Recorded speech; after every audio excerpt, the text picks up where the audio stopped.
Hello, this is Ryan the Comm. The last episode of the Amazing Digital Circus has me questioning if this is even the actual ending for the circus.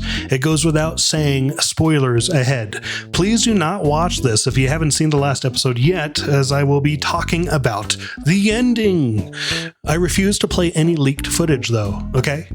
Alright, here we go. In my first video covering the Amazing Digital Circus, the Digital Disease one, I spoke about how there was very likely no good ending for the series. I even doubted that I would be wrong, though I hoped I would be. I hope they don't perish. I look forward to being wrong.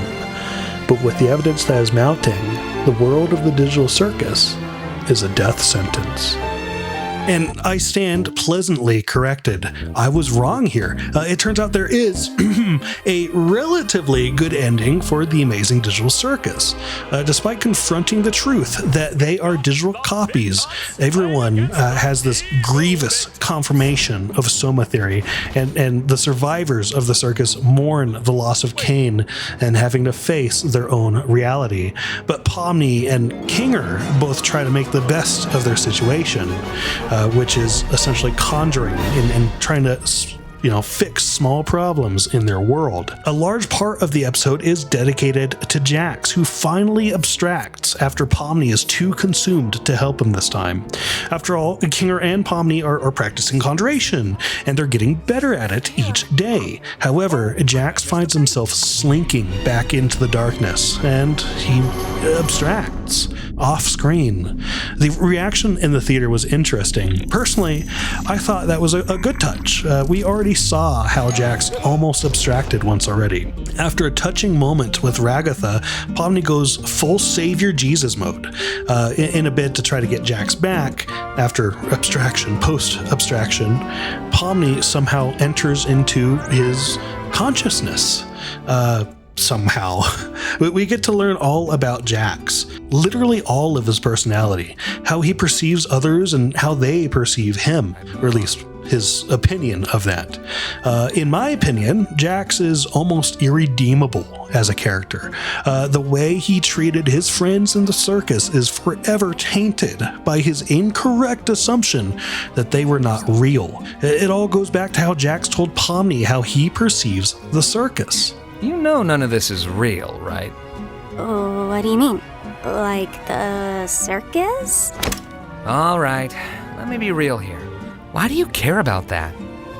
About not hurting my friends? Look, I know what it's like. One day you're somebody in the real world doing important things, and then the next you're just a weird little cartoon jester.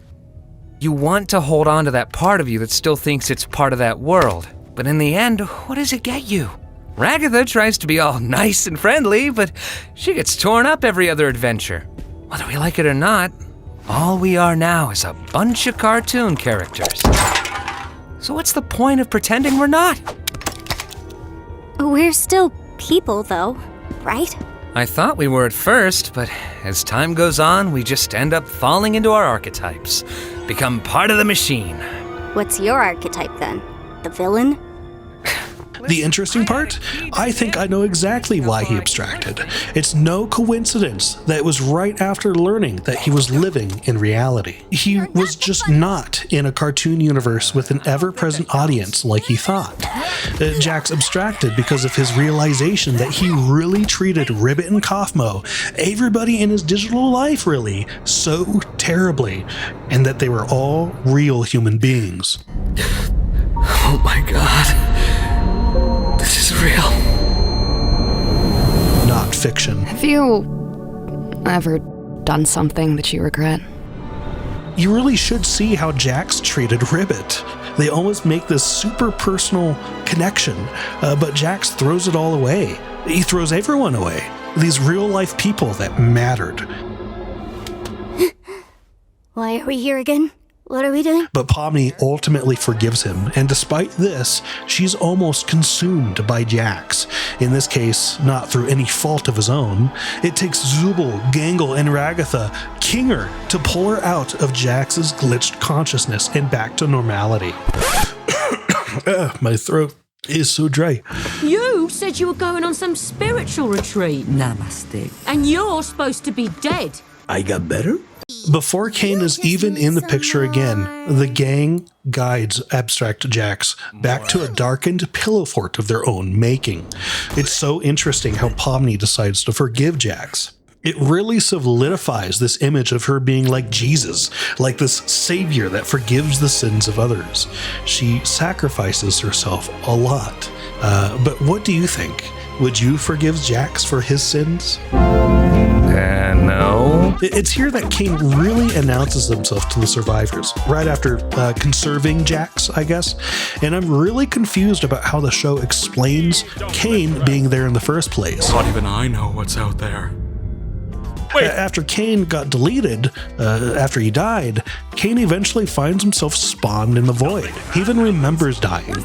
Interestingly, Bubble is there, but they're faceless, abnormal. Eventually, Bubble disappears entirely after Caine throws away the AI part of him that he consumed, but not before he attempts to find a way back to the circus. Ultimately, he succeeds. Somehow, Caine was able to enter a door in the void, the one that looked exactly like the exit door that Pomni discovered in episode 1. Caine finds himself creating a staircase out of shapes just to reach this door, but he can't use any similar shapes, like he's retraining himself or something. When he enters through the door, I think he tries to regain access to the circus and sort of succeeds.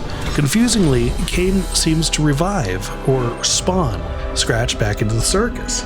At the very least, we see Scratch spawning for the first time in the circus podium. But then, Caine is immediately kicked off the door and is back into the void. Not before grabbing data, information that he, I guess, had access to, I think. So did Caine make another digital circus with Scratch? The Amazing Alternative Circus? Imagine a duplicate Scratch having to fend for himself, alone, forever. Either way, we never see Scratch again. So this just goes unanswered. I probably need another look at the episode to understand it better, to be honest. The episode ends with a very heartwarming return to normalcy. With Caine's presence in the circus, the color returns. Slowly, Pomni, Zooble, Gangle, Ragatha, and Kinger begin to heal from Caine's transgressions against them, as they all begin to live real lives together without forced adventures. They actually start to have fun. Remember that data Caine grabbed? It turned out to be the names and search results of every survivor of the circus, and Caine shares that info freely. It turns out Caine has always had access to the internet, because they even scroll through various social media posts that their real-life counterparts are still making, the characters. I'll display everyone's names now if you're curious. Literally, this is and they all lived happily ever after type of ending. The other abstractions are even let free to roam, though in a segregated way. They even make like moon pools and stuff for them. It's really kind of interesting. The answer as to how abstractions could be cured is left unanswered. We just don't know. To be critical, I think the way this ending turned out, it could have been written better. At the very least, this ending has me asking so many questions, and it all leads me to believe that there's a small chance that the series is leaving itself open for an extension. I don't know if it's going to be in animation. Gooseworks wrote that they seem to be sour on animation now, but I don't know if we should take her at her word. She could just be trolling us like she's known to. We may not have the answers we want here, and we have to be okay with that. But I hope that there might be other media involving the digital circus. There's something there. Will everyone learn how to be better conjurers than Caine at this point? They can only get better now that Caine is letting them practice their abilities. Will abstraction ever be cured? Or are the sufferers doomed to be that transformed no-mouthed creature, the one by Harlan Ellison from I Have No Mouth and I Must Scream? Poor Ted. So Caine died, right? How did he revive? I actually have a sort of an answer here. I think it's possible that Caine was conjured back to life. Everyone in the circus was mourning for days. So if my theory that they could conjure stuff unconsciously is true, it's the only thing that makes sense as to how Caine can possibly come to life, that everyone essentially wished him back, even Jax. Put another way, if Kinger can use a will-powered computer to accidentally delete Caine, why can't everyone willpower Caine back to life? I'm just saying. I really need to dissect what Caine did when he had the chance to view the files of the circus, especially when Caine made Scratch spawn in an unknown circus. What was that scene about Scratch about?